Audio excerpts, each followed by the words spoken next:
Production of West Virginia Public Broadcasting.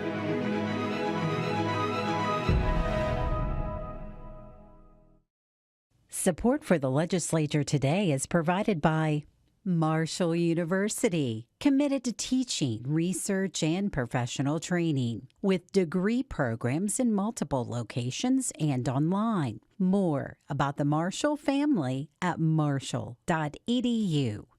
Embassy Suites by Hilton Charleston, an all-suite hotel and conference center minutes from Yeager Airport and Capital Market. Reservations and brasserie dining information available at hilton.com. Segra, providing fiber-based communication solutions. Segra, freedom to grow. More information at segra.com.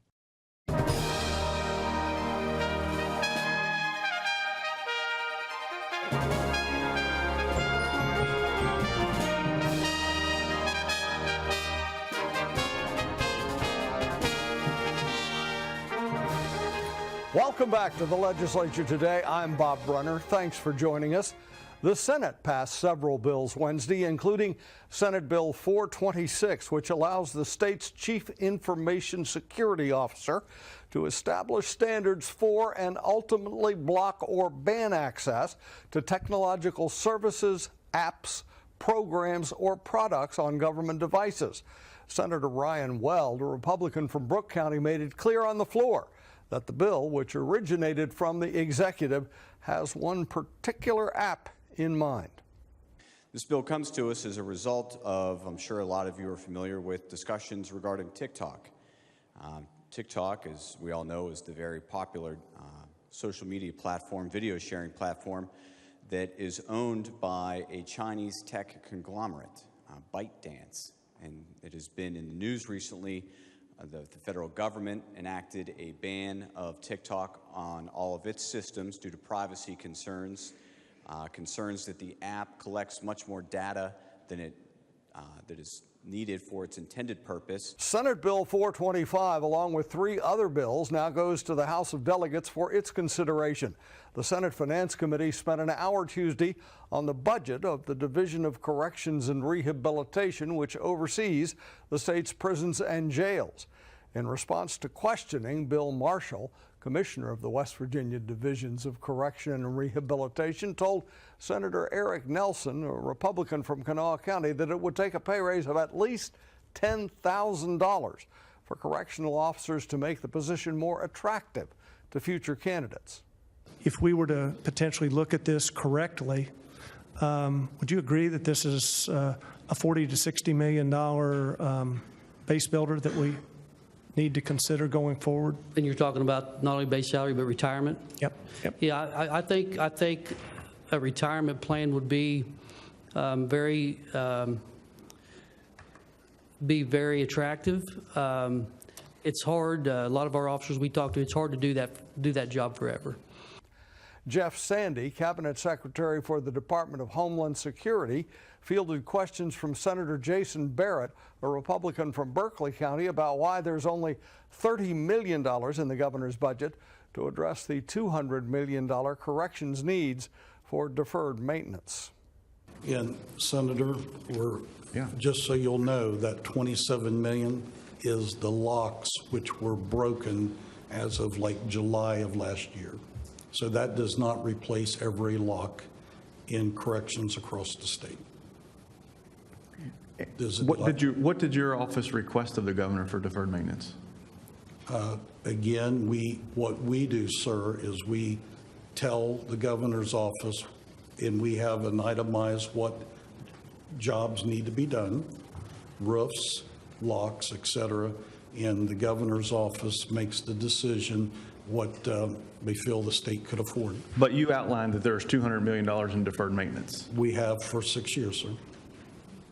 A bill concerning the authority of the foster care ombudsman passed the House of Delegates unanimously with 100 yay votes, lighting the House screen all green.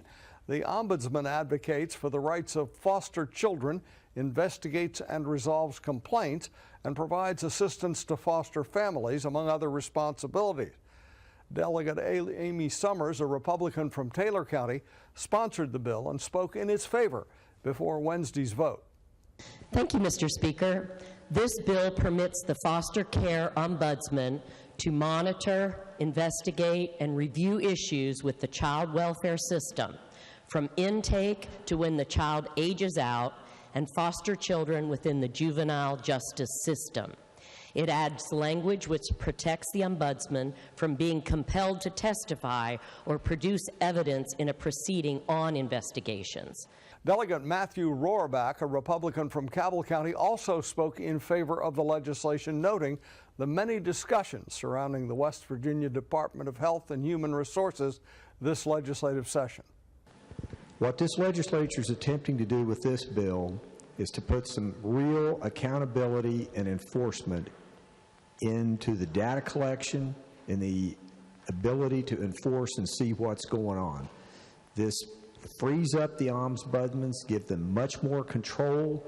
House Bill 3061 passed unanimously onto the Senate. There are 2 public hearings scheduled in the House chambers tomorrow at 9 a.m. The House Judiciary Committee will take public comment on House Bill 2007. We've reported on that bill. It bans certain medical procedures for transgender youth.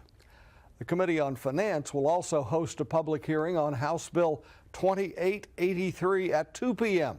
A number of people are concerned about the lack of public input into the distribution of more than $1.3 billion in federal recovery funds. Both hearings are scheduled for 1 hour, and the time each person gets to speak is dictated by the number of speakers. Governor Jim Justice is touring the state advocating for his proposed tax cut. The House of Delegates largely agreed with the governor, but the Senate pushed back. Now the governor says he would be willing to come to a compromise. Randy Yohe sat down with Governor Justice today to discuss a number of issues facing the state, including the budget surplus and tax reductions. Thanks so much, Bob. Governor, thanks for being here today with us. We appreciate it. No, Randy, thanks for having me. Let's start out. This morning, I guess, on CBS News, you said that within 30 days, you're going to make your decision one way or another on whether you're going to run for the Senate. Now, I know that you have some concerns with the Biden administration and you have your thumb on national and world politics, but what are the personal deciding factors for you on whether you're going to run for that or not? Well, Randy, like I said a bunch of times, you know, there's nothing about Washington that fascinates me. And really and true, at the end of the day, I hate like crazy, you know, that it seems like it's a contest between the Republicans and the Democrats all the time, all the time. You know, I'm really, really, really conservative in my values and everything, but I hate like crazy to see us throwing rocks at one another all the time, and we ought to be Americans first and foremost. But at the end of the day, my decision will hinge completely on just this. I think our nation is in peril right now, and we need a lot of healing in a lot of different ways, but I do not think that we're going in the right directions today. And if I think I can really make a difference, you know, and that will be my decision. My family will be right with me no matter what. All that's easy and everything, but it'll boil down to being a patriot and having a need to go there, and that's all there'll be to it. Within 30 days, we'll wait for your decision. No, thank you, sir. Education's been at the forefront of a lot of meetings with the legislature lately. Let's go over a couple of things. First of all, in your State of the State, you talked about putting all curriculum online. From what I understand, parents can get an awful lot of the curriculum, if not all of it now. So what was your proposal there? Well, basically, you know, Randy, there's certain things, you know, that there are intricacies that I may not know or may not have exactly right. But let me tell you what I think. I think that we should not ever expose our kids to something that maybe our parents don't know about. I mean, I think our parents should be involved. That's all that I'm saying. You know, at the end of the day, our parents being involved will make things better. And that's the end of the story. Early childhood learning initiatives.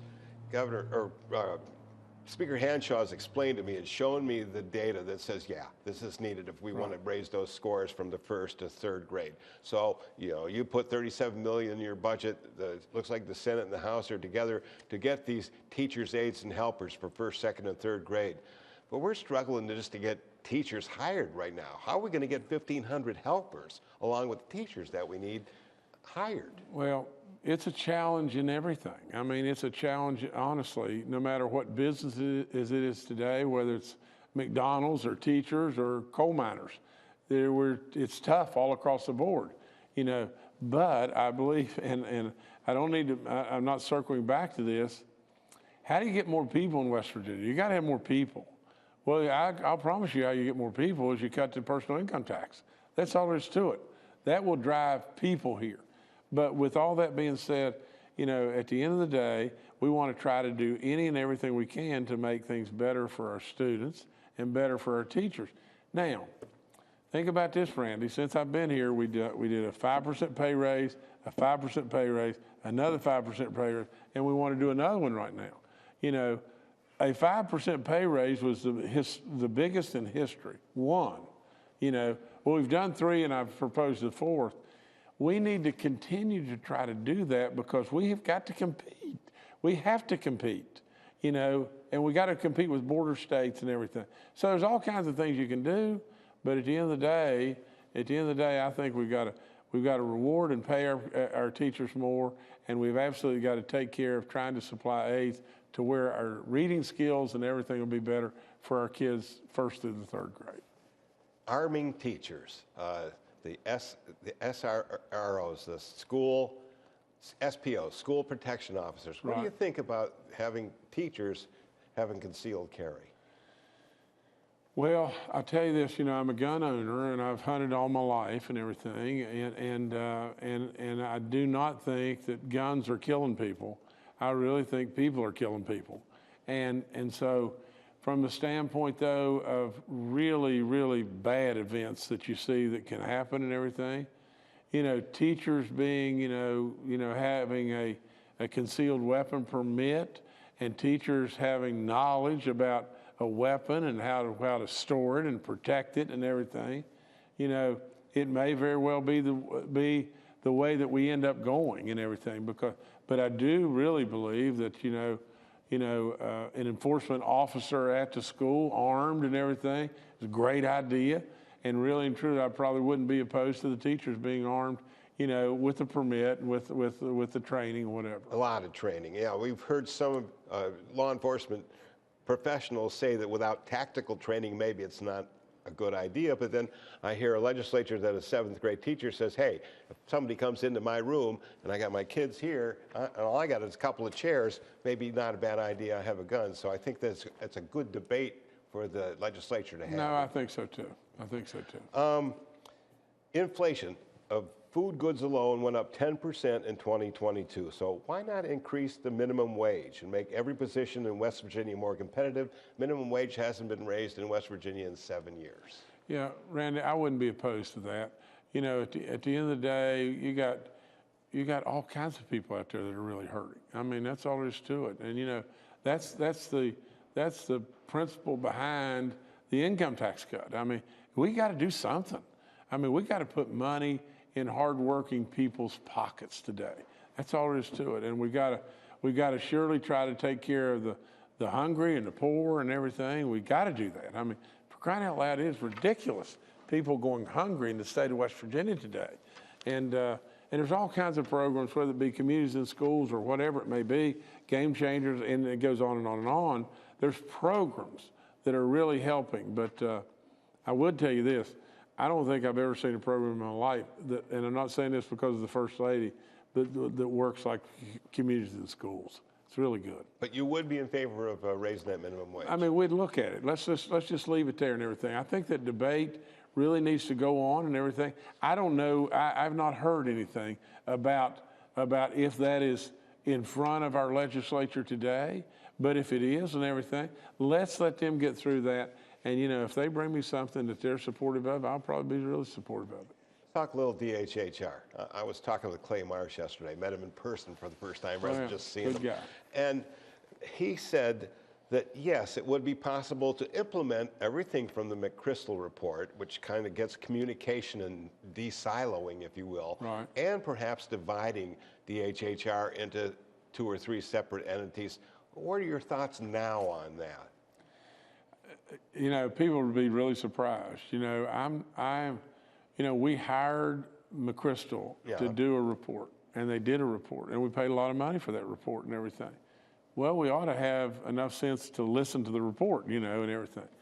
But right behind all that, I put, you know, Dr. Clay Marsh, General Hoyer, and Dr. Coben, you know, basically looking after the store and trying to bring more and more and more of their expertise.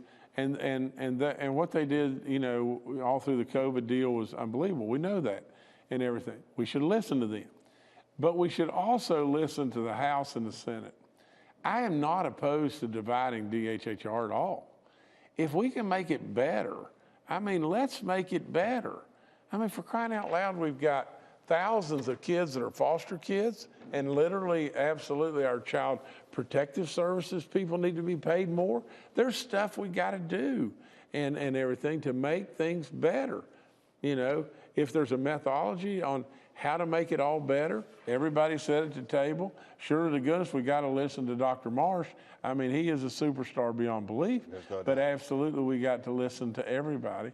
And if everybody is trying to make things better, not get on a soapbox, we don't need braggadocious stuff. Let's don't do that. Isn't that perhaps why you vetoed it the first time? Because it wasn't thought through. It seems like more things are thought through now. Amy Summers is head of the House Health Committee. You know, she's a health person. No.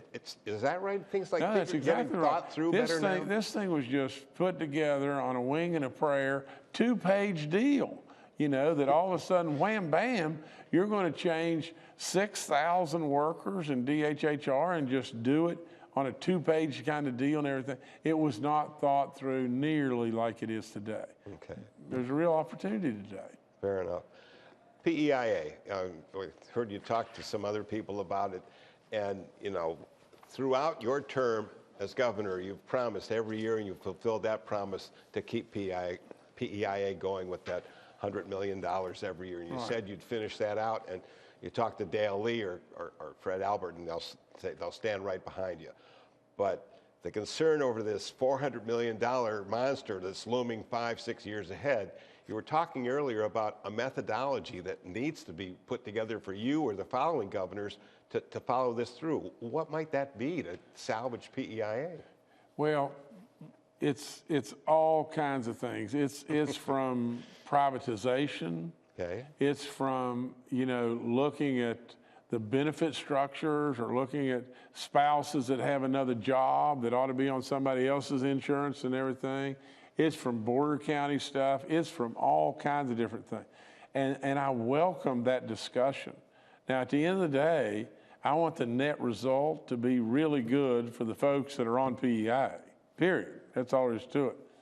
And right yet, we have a lot of premature discussion, but what we need to be doing is we need to be, you know, doing what I've been able to do. Keep our PEI premiums without going up, keep our benefits intact and everything, and literally be able to do that with the successes that are going on within the state.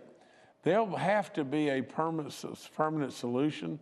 There will have to be at some point in time, but right now, the discussions are just premature. Yeah, there's not a real, I mean, everybody's talking about it, but I don't see a dialogue into that methodology, into privatizations. I mean, somebody must be thinking about it somewhere. Well, you know, there'll be a solution. There will be a solution, but right now, you know, what we're doing is in its own way a solution. I mean, we're keeping things at a great level, and we're doing it through the funding that is through surpluses or whatever it may be, and we're able to pull that off. And so it's, you know, the solution we have right now, not the greatest, but it's not bad. Here's something that I followed from the get-go. It's called the Coalfield Communities Grant Facilitation Commission. Boy, that's a mouthful right there. Right. But as you know, Speaker Hanshaw started this out and said, let's go down to the coal fields, let's find out what these communities need. They need matching grant money. You know, right. if you're Madison down there and you got you need to match 30%. That's hard for you to dig up. So this commission was organized to give matching grant money and then help them write grants, because writing a grant ain't no piece of cake either. So 11 months ago, you signed it into law, yet I don't think it's even been formed yet. Yeah. So Mitch Carmichael, your Secretary of Economic Development, told me just yesterday, well, we're looking at code because there's the Office of Coalfield Development. They're doing a lot of the same things, not pointed to grants. Where does all that stand now, Governor?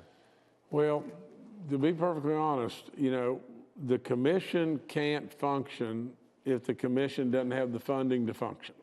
And the funding has got to come from the legislature. I thought it came from you. No, I think this funding comes from the legislature, I think.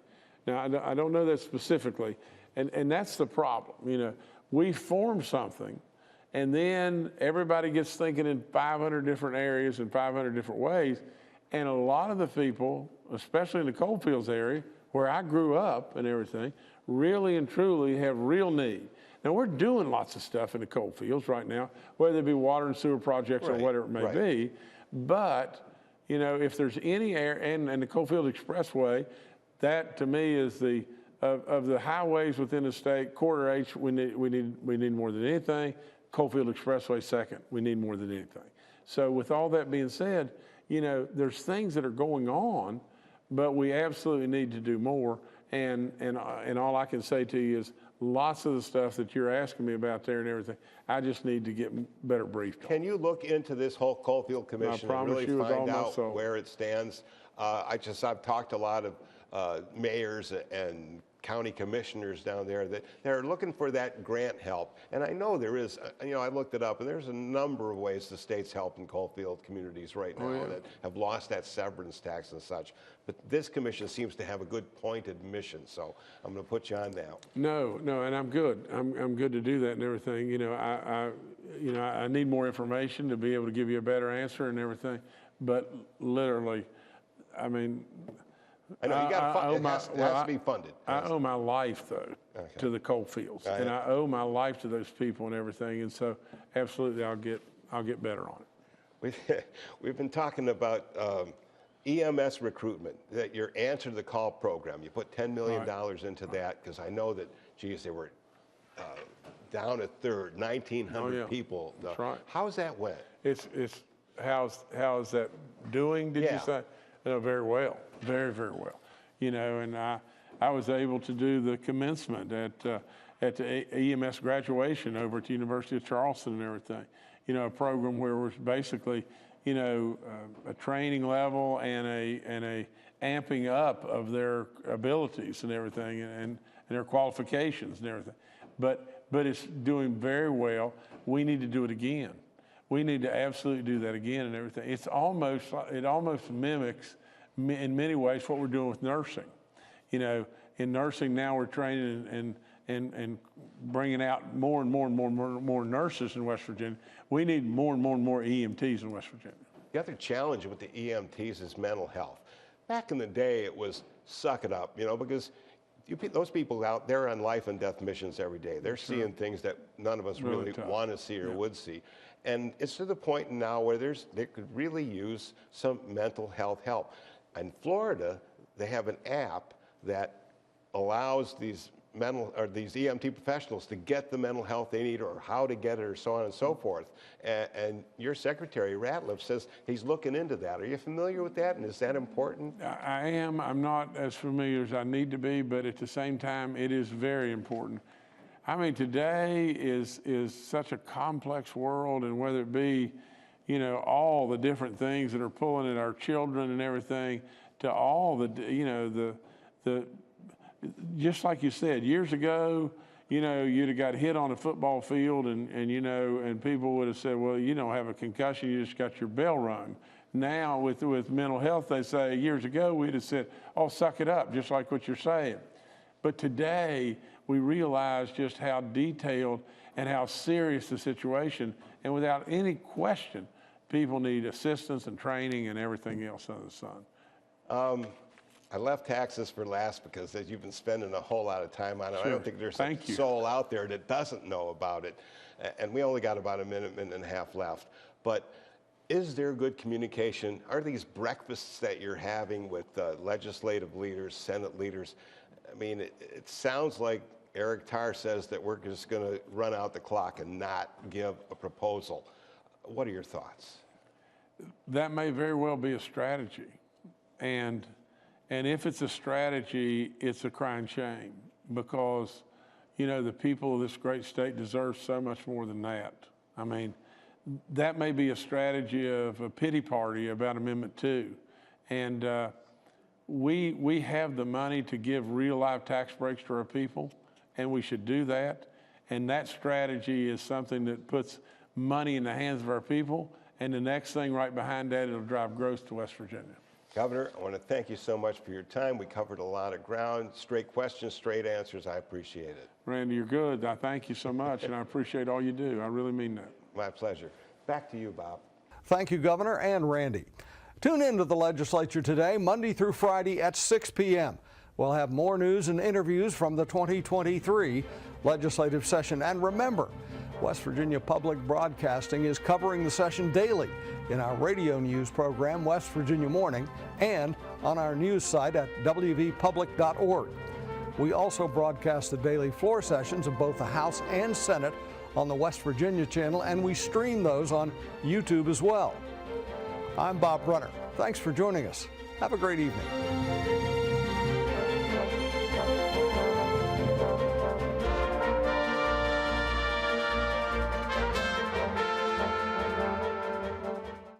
Support for the legislature today is provided by Marshall University, committed to teaching, research, and professional training, with degree programs in multiple locations and online. More about the Marshall family at marshall.edu.